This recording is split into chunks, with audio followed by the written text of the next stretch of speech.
Hi everyone, this is Marcus and I'm back with a new tutorial on how to use the italicized and bold features in ClioVis. And it's pretty simple. Just go to any timeline you're working on and select an event.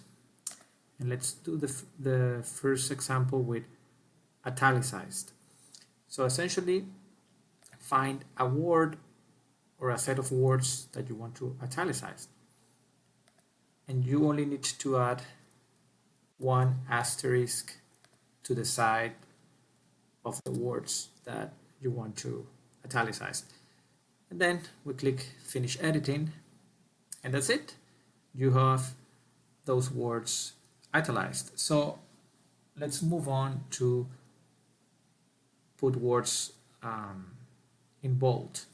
In order to do so, we follow the same procedure, identify the word or words that we want to put in bold, and instead of one asterisk to the side, we're going to put two asterisks to the side of the word or words.